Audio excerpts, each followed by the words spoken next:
Princess Leora awoke to the soft hum of the royal starship's engines. She sat up on the narrow cot, her long silver hair brushing the metal floor. Even without sight, she knew the ship's every sound and vibration. Today was supposed to be her day of honor, but Leora felt only cold dread in her heart. Moments later, heavy footsteps echoed through the chamber. 2 Celestari guards entered, their helmets tucked under one arm. One spoke first, voice low but firm. "Princess Leora, by order of the Imperial Council, you are under arrest for treason." The word treason hit Leora like a blow to her chest. Her breathing quickened. Blind since birth, Leora could not see the guards' faces. She listened for hesitation, but heard none. The other guard rattled a small data chip in his hand. "This evidence is clear. You have conspired against the Emperor." Leora's lips trembled. She had always served her people with a pure heart. She knew nothing of any plot. The guards led her through polished corridors. Leora opened her senses wide. She smelled the sterile air of the royal ship, felt the smooth walls, and heard her own heartbeat.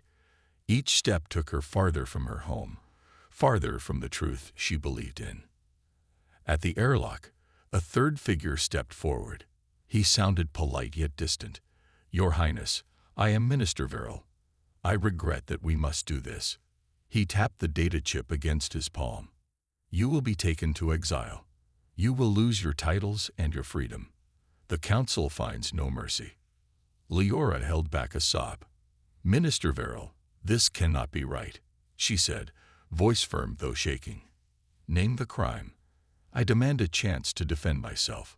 Her words echoed in the empty chamber. The guards exchanged glances, but Verrill remained unmoved. "The council's decision is final," he replied. "You will leave at dawn. There will be no trial." He turned away, leaving Leora trembling between the 2 guards. They transferred Leora onto a smaller shuttle. The engines roared and shook her spine. She sensed the craft detaching from the larger vessel. The stars outside glittered cold and distant. Leora reached out with her hand, touching the console before her. The ship drifted silently toward the unknown. Throughout the flight, Leora replayed every moment in her mind. She thought of her childhood lessons in diplomacy, her careful studies of planetary law, and her late mother's gentle voice praising her kindness. None of it made sense anymore. Someone had set this trap, and Leora had nowhere to turn. When the shuttle finally slowed, the guards guided her out into a vast docking bay. A single door led to a deserted corridor.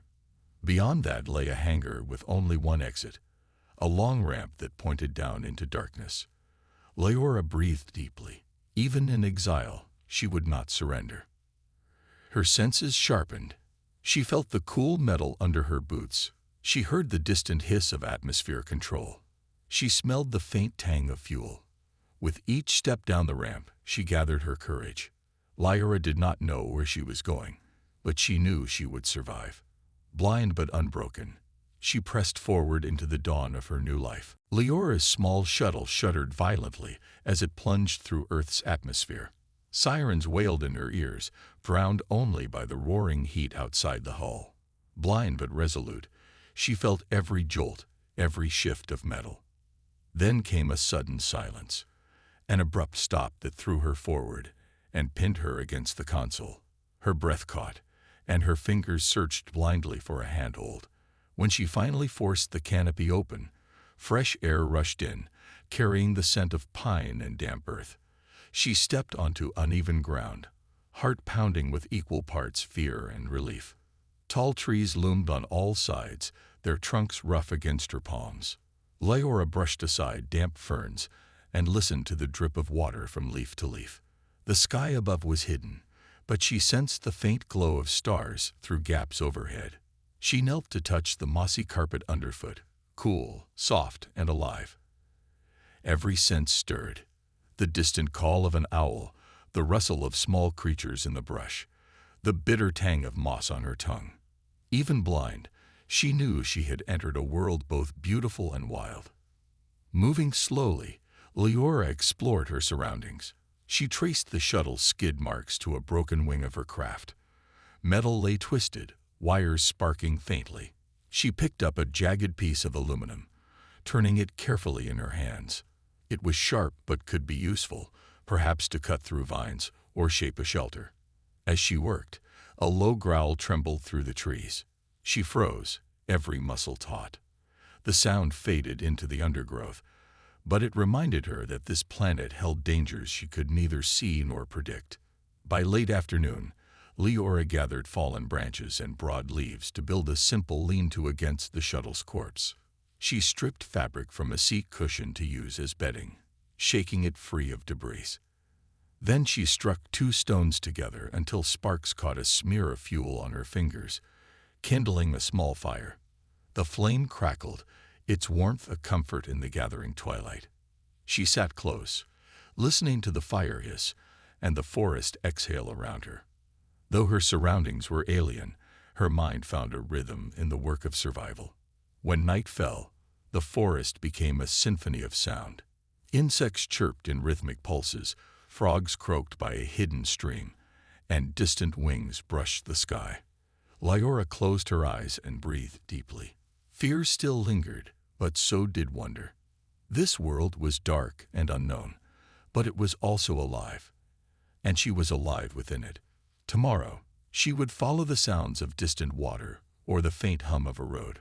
For now, she let the forest cradle her, blind but unbroken, ready for whatever dawn might bring. Early the next morning, Leora awoke to the soft drip of water from nearby leaves. She rose from her makeshift bed and followed the sound, her fingertips brushing the rough bark of trees. Each step was careful and quiet. She carried the broken piece of metal from her shuttle in one hand, ready for any threat. The forest felt alive around her, the rustle of small animals, the whisper of breeze through branches. But no sign of danger appeared. As she knelt beside a clear stream, Leora dipped her cupped hands into the cool water. She lifted a drink to her lips and let the freshness calm her racing heart. The taste was different from the sterile air of her homeworld, yet it was welcome. She paused, listening to the forest's distant chorus. Then, faint above the birdsong, she heard another sound, a delicate humming, like a soft melody carried on the wind. Curious, Leora followed the tune through ferns and low-hanging vines. Each note felt warm in her mind, a hint of friendship. The humming grew louder until she reached a small clearing. There, she sensed a figure kneeling beside a cluster of glowing flowers. He wore a satchel full of tools and pockets stuffed with plant samples. Without sight, she could still detect the gentle way he moved, as if he cherished every living thing he touched. "Hello," the man said, voice low and tentative. "Is someone there?" Leora froze, heart pounding. She had never met a human before, and she could not predict his reaction to an alien. His footsteps paused, and she smelled the soft scent of soil and fresh leaves on his clothing. For a moment, neither spoke. The man's humming stopped, and silence settled. Then Leora spoke in her own soft tone. "I am not your enemy." Her words drifted through the clearing. The man straightened and raised his hand slowly. You're speaking," he whispered, astonished. "Who are you?" Leora held out the metal shard. "I need help," she said simply. "I am lost." The man approached with caution, but no fear. He knelt at a safe distance and offered her a small canteen. "I'm Aiden," he said. "I study plants. I can help you, if you trust me." Leora's fingers closed around the canteen. She took a small sip, then returned it to him. His kindness felt real. He spoke gently, describing the forest around them. Tall pines, soft ferns, the cool breeze that slipped through the trees. Aiden set down his satchel and produced a simple ration bar.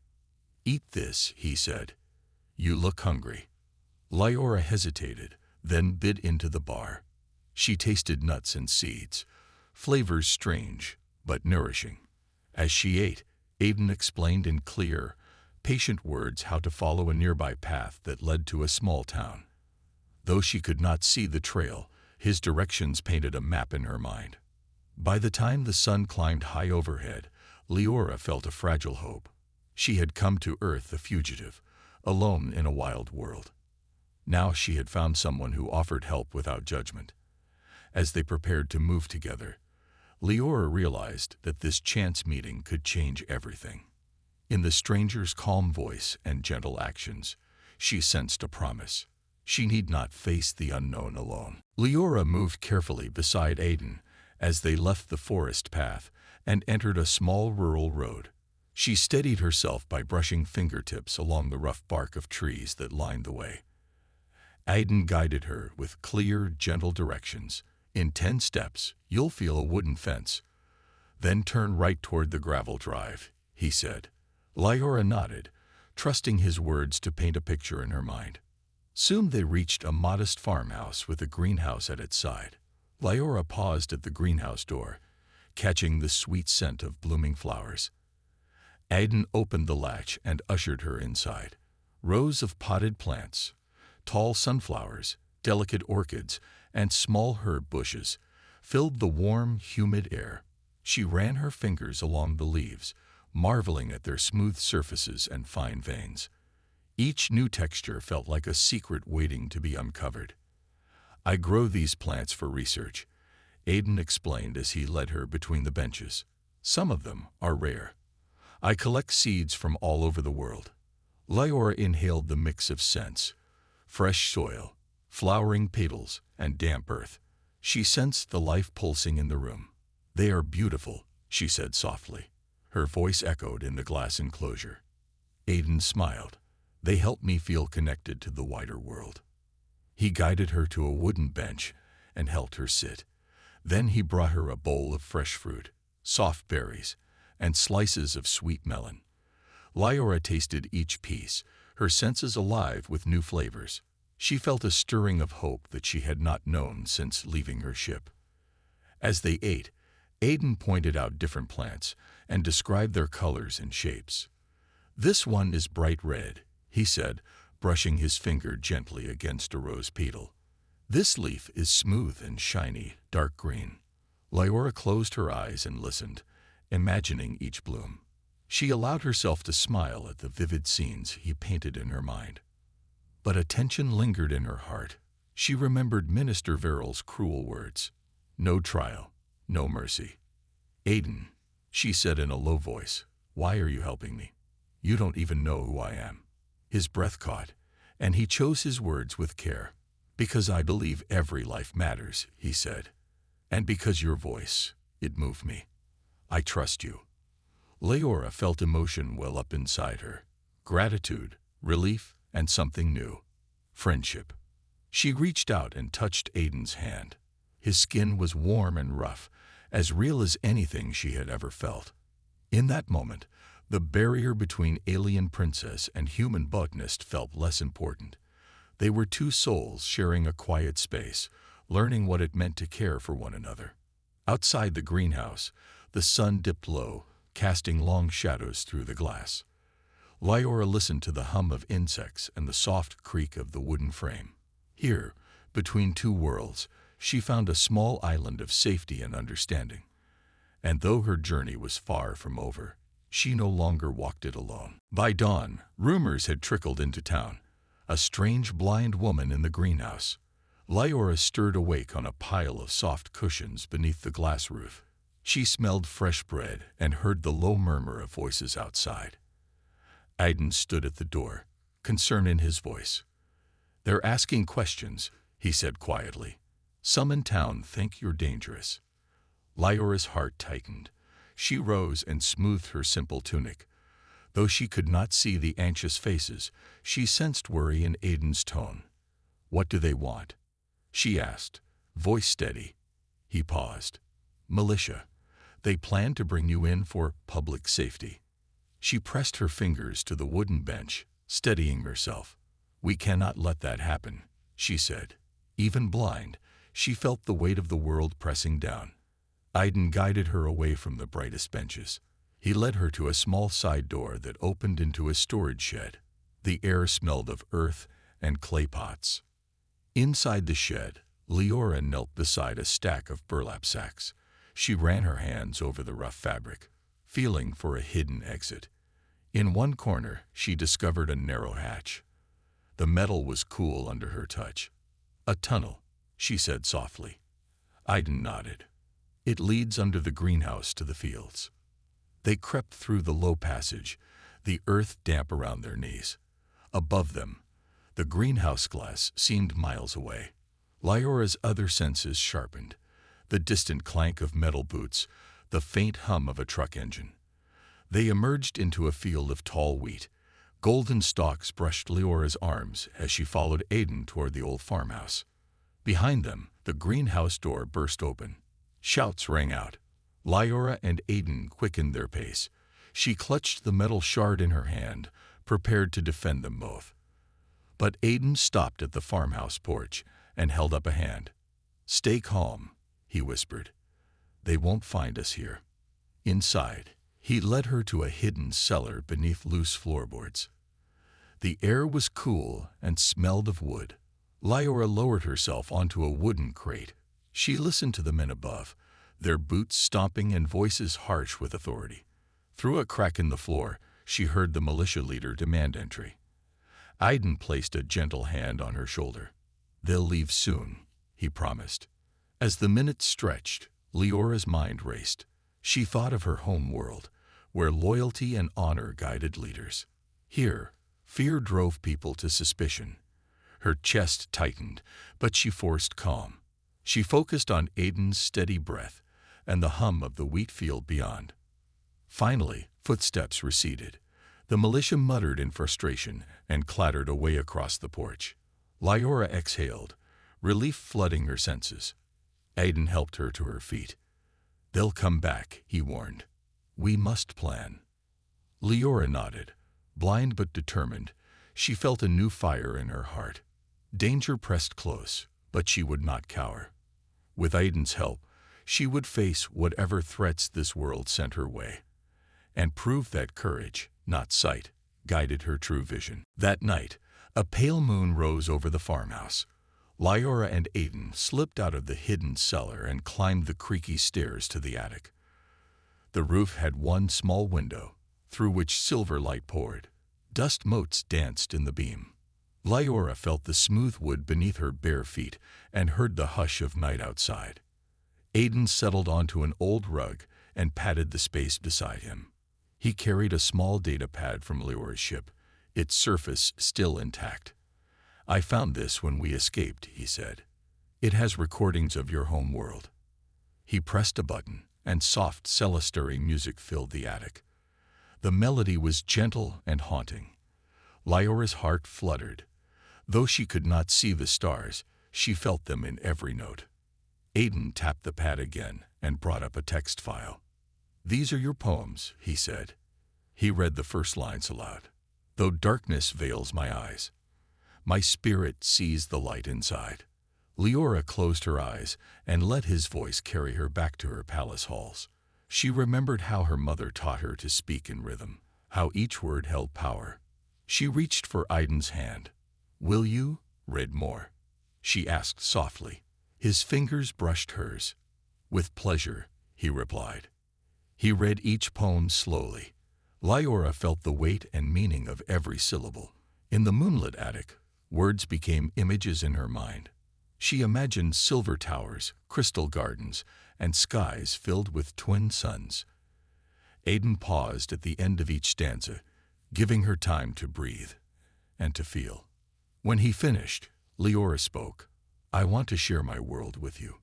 She hummed a simple celestary melody, soft, with rising and falling notes like waves.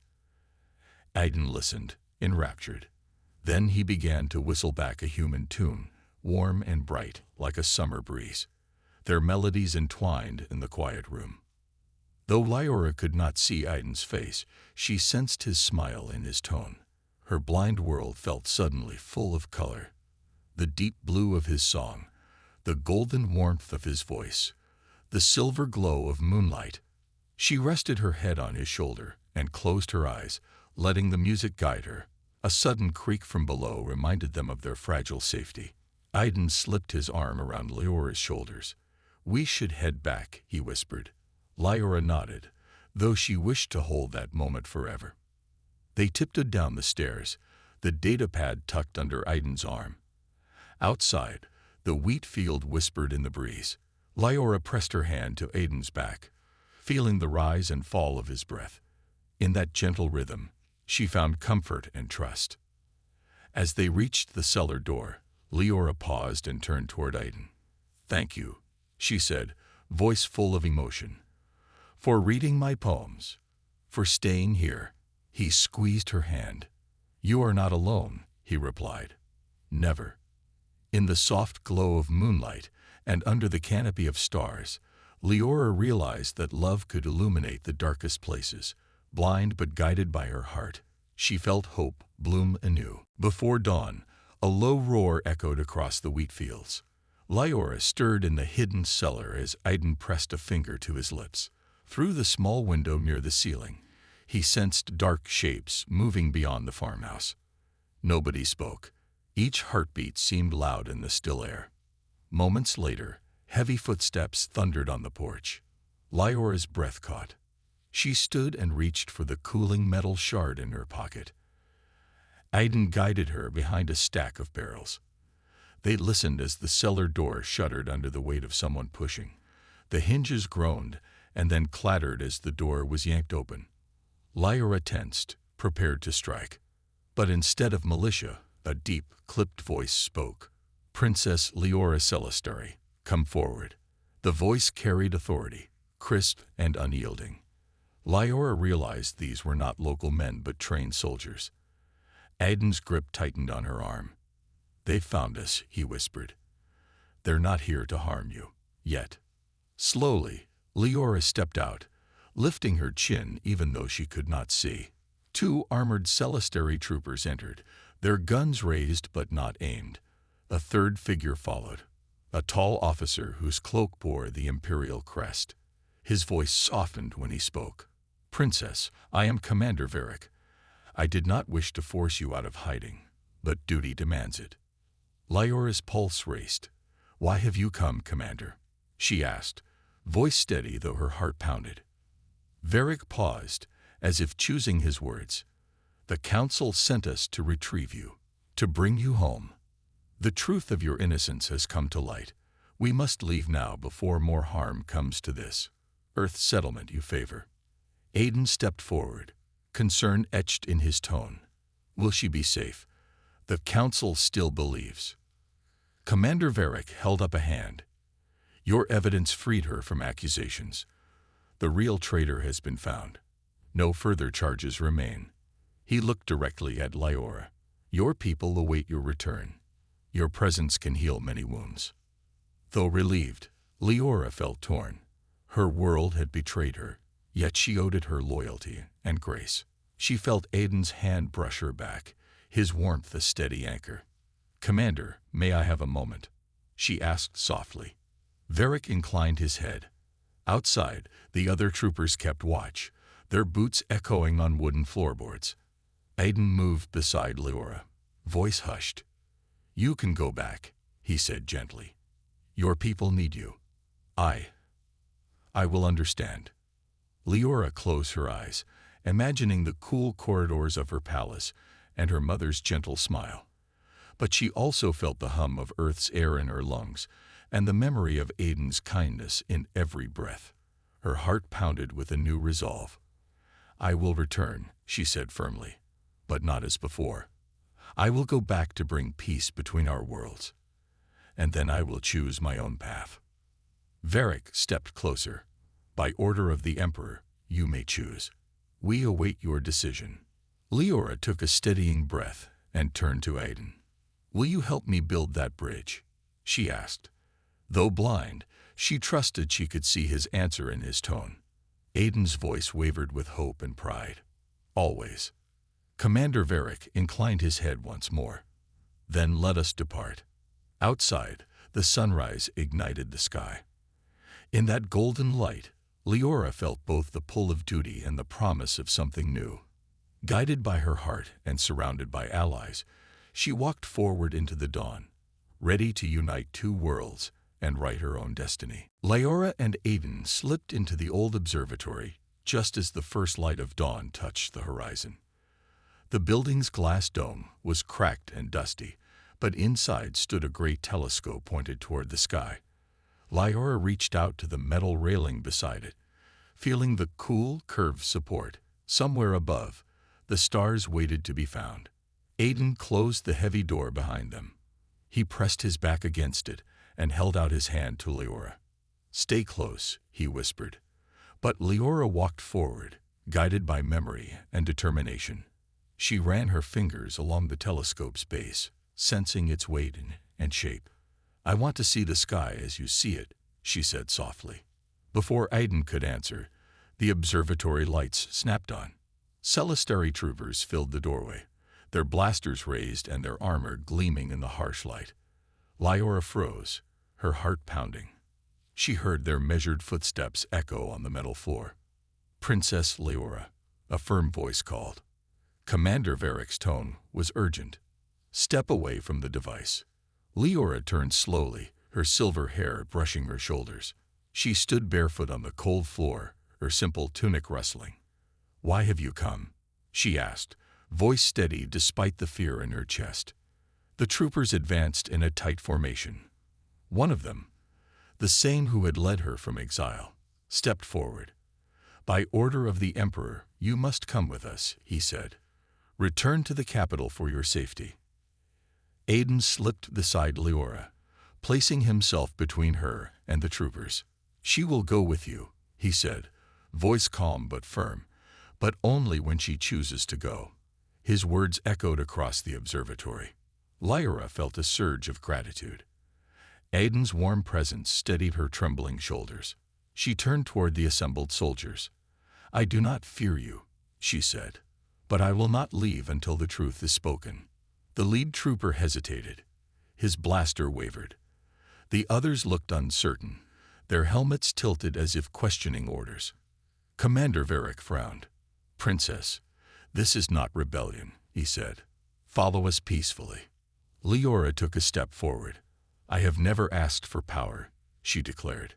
"I only seek justice for the harm done to me. I will stand beside my friend, who showed me kindness and truth." Her words rang clear. Aiden placed a hand gently on Leora's arm. "Your vision guided me," he said, "when you could not see. Our love is stronger than fear or doubt." He looked each trooper in the eye, though they wore helmets. "Is loyalty to your people more important than loyalty to your heart?" Silence filled the room.